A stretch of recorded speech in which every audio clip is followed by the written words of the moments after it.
Buenos dias, mi amor. Buenos dias, senores. What it is, my boy? Welcome to the Aim High Push Hard podcast, where we persist until something happens. I am your host with just the right mix of righteousness and ratchetness. Dr. Do Right, Do Right, Do Right, Dr. Do Right, Do Right, Do Right.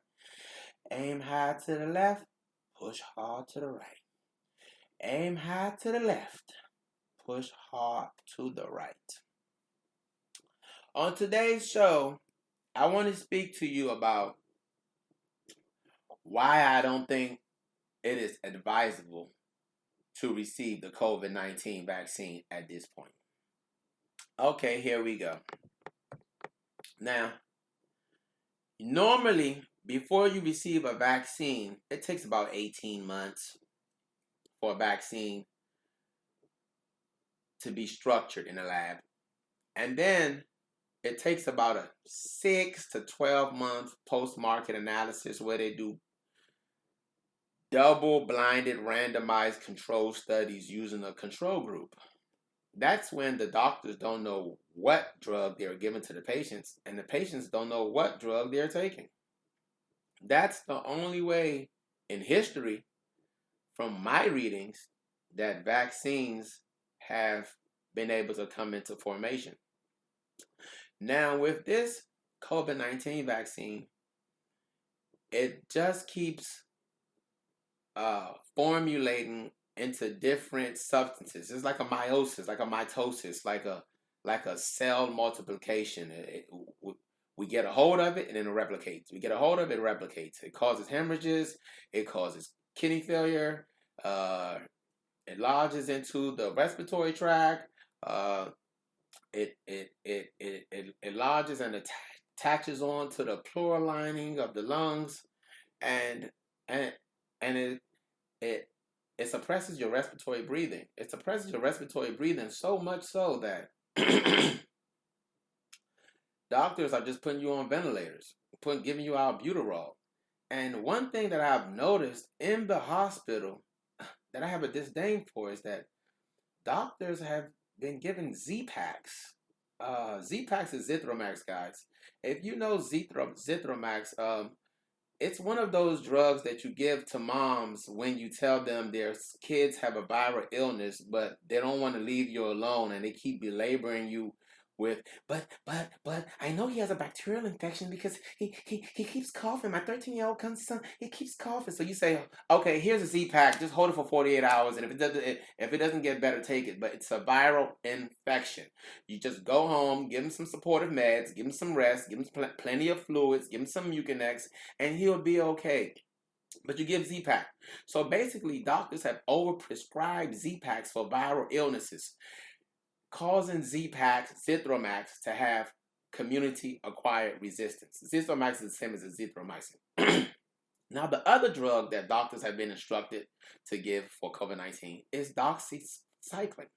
Now, doxycycline is a great drug. If you have chlamydia, gonorrhea, something of that nature, it's a respiratory drug too, but it's been used since like the 1940s. Like, who still uses doxy? And guys, why are you prescribing antibiotics for viral illnesses? I mean, we all know through medical school, antibiotics make viral illnesses worse. You wouldn't prescribe somebody who came in with sinusitis, right? From let's say a strep pneumococcus sinusitis, you wouldn't prescribe them oseltamivir, would you? You wouldn't prescribe Tamiflu because you know an antiviral will make a bacterial infection worse. So what the hell are you guys doing over here, guys?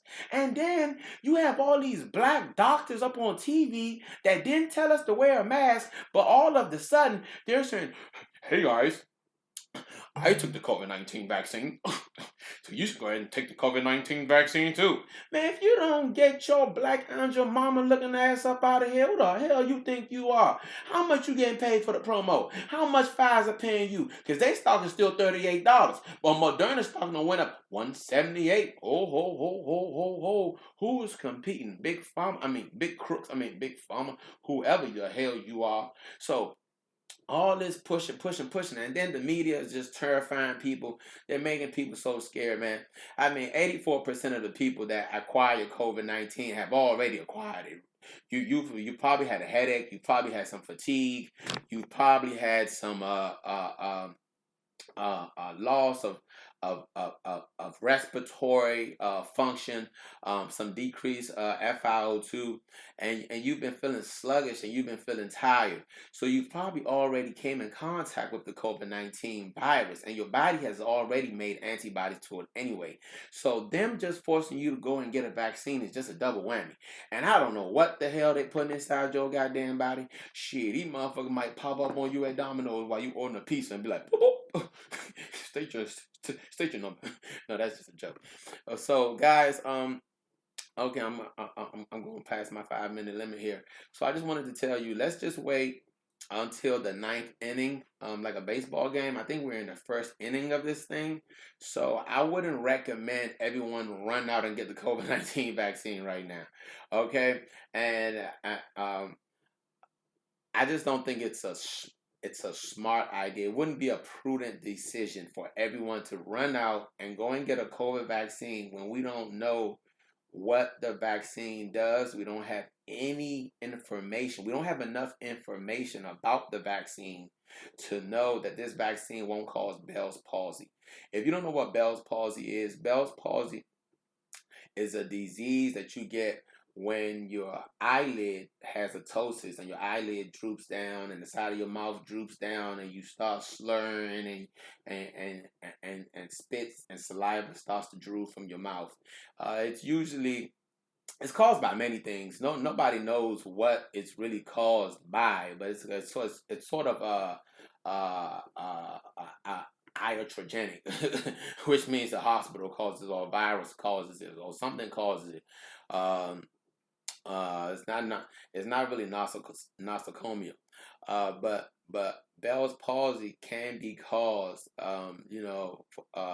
has been seen before from people who have taken influenza vaccine, and people who have egg allergies sometimes get Bell's palsy, and it causes impingement of the facial nerve in your face. I think it's cranial nerve number 7, if I'm not mistaken. I'm just doing this off the top of my head, guys. This is just a freestyle right now.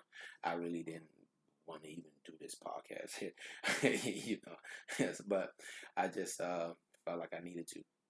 I felt compelled to do it. So black people, white people, Asian people, all my people, I'm not a colorist. Let's just stay down. One thing we know about America is America loves to push their drugs. America loves Big Pharma. Big Pharma is a big industry. They make billions and billions and billions and billions of dollars, and they do that by pushing medication off to you. And we all know there's no money in treatment, in cures. I'm sorry, there's money in treatments. So don't go in here and take this vaccine and then you get hit with another disease, and now you're coming back to see me every 2 weeks in the hospital, and I have to keep treating you for another illness.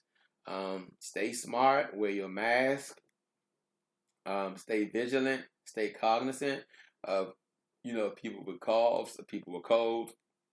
Guys, take it back to the old school. Try to sweat it out, guys. I mean, exercise is the best thing. Exercise, exercise, exercise. I'll even use myself as an example, guys. I was hit 3 weeks ago. Terrible, terrible cough. First the cough. Well, first of all, the symptoms were upper respiratory. In my sinuses. Headache, fatigue, and just like a sinus, just sneezing. But it's typical. It's typical. I usually get them like once a year, but this one just lingered a little longer than normal for me. And I like to call myself somewhat of an athletic guy. I mean, I work a lot, so it's not like I'm in the gym every day running miles and miles and miles. But I got to the point where I couldn't breathe, guys. Like I just coughing, nonstop coughing, chronic coughing. I was bringing up brown phlegm, brown mucus, which I never brought up before. It got very, very bad for me. So I went to the hospital. You know, I became a patient, which sucked. I couldn't breathe inside there, you know. And while I was in the hospital, they tried to prescribe me the Z-Pack and the Doxy, and I'm like, whoa, what is this? Like, why would you prescribe Z-Pack and Doxy before you do a chest X-ray? So they ran a chest X-ray, AP lateral, and they did a COVID-19 test, and it came back negative. Um, so I left, took the meds. Um, uh, a week and a half later, I got worse. Couldn't breathe, just kept coughing, couldn't catch my breath. So I went back in and I said, hold on, guys, test me again. So they tested me again for COVID-19, came back negative again. So I said, you know what? I'm going to take it back to the old school. I'm going to treat myself. So I wrote myself a prescription for Ceftin. Now, if you don't know what Ceftin is a cephalosporin. It's more expensive than the typical antibiotics. And the reason why I wrote myself Ceftin is because I had been sick for 2 weeks. So by that time, if you've been sick for 2 weeks and you've been coughing, then and from a viral infection, the virus may have latched onto the pleural lining of your lungs and made your lungs weak, which makes you prone to a secondary bacterial infection. That's how you get the streptococcus pneumococcus, and that's how you get walking pneumonia. That's how you get the stuff that keeps you in the hospital, laid up on an IV vancomycin bag, fighting for your life. That's the one that gets you. So I wrote myself Ceftin, 250 milligrams. I wrote myself a Pro Air inhaler, not that cheap albuterol shit. Get the name brand, Pro Air with the spacer. Don't get that cheap ass albuterol Ventolin bullshit. Get the Pro Air, my boy. It's a difference. Brand name drugs. I'm telling you guys, don't get the generic. Do not get the generic. It does not work. It is not the same ingredients. Do not get generic. So Pro Air, Ceftin 250 twice a day, and I put myself on a prednisone taper. I love prednisone tapers because prednisone is great for inflammation. I usually do 20 milligrams. The way that I write my prednisone tapers is I do 3 tabs 3 times a day for the first 3 days. Then I do 2 tabs 2 times a day for the next 3 days. Then 1 tab 1 time a day for the next 3 days. So you can wean yourself off, because what prednisone does is it has a tendency to increase your blood sugar, and it has a tendency to make you susceptible to opportunistic infection. But I didn't write 20 milligrams. I only wrote myself 10 milligrams because, like I said, the chest X-ray was clear and I tested negative for COVID. But I just wanted to, cover all of my bases. Now, I feel great. I use Vicks Vapor Rub on my chest. I mixed it with some old African herbs called, hold on. What is this called? This is called a Abanaki Balm. My mom gave this to me before she went back to Nigeria. It's called a Abanaki Balm. This stuff is harsh. It is like Vicks Vapor Rub times 10. I mean, this stuff burns the skin off your chest. So you have to, I mixed it with like 70% Vapor Rub and like 30% of this Abanaki Balm. And I put that on my chest. What else did I do? I made tea. Don't do that hotty-toddy stuff, guys. That hotty-toddy, putting whiskey in the coffee and the tea and the lemon and man, don't do all that crap. Don't do all that pineapple, cayenne, pepper. Man, don't do all that crap, guys. I'm gonna tell you what to do. Go to your local CVS. Get the lemon drops, the Hall's lemon drops, right? Cool. Go to your local grocery store. Just get black tea, whatever, decaf or caffeinated black tea. Get a big, big bag of lemons, guys. I mean, it's simple. Get honey. Honey has natural antibiotic fighting properties. Warm up a bag of hot water. Warm up a bag of water, boiling water. Warm up a pot of boiling water on the stove. Bring it to a nice boil. Drop you about 3 bags of tea inside there.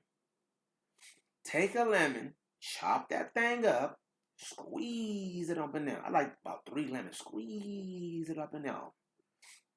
Right? Throw some honey up in there.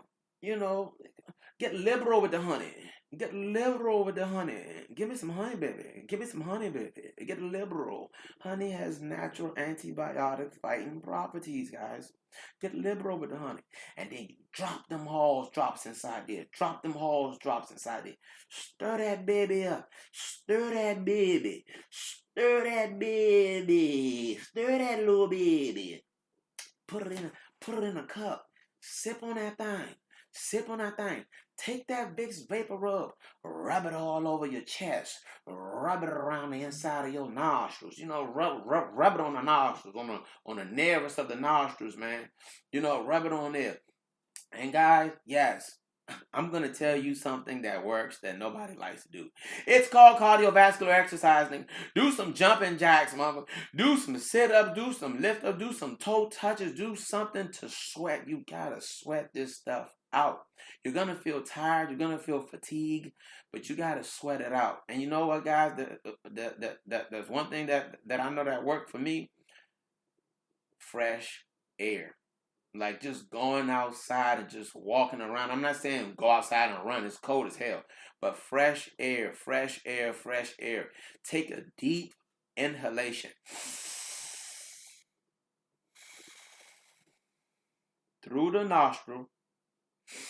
Inflate that diaphragm, guys. Inflate that diaphragm, guys, until you come to a full diaphragmatic recoil. First of all, it does something for the vasodilation that you get.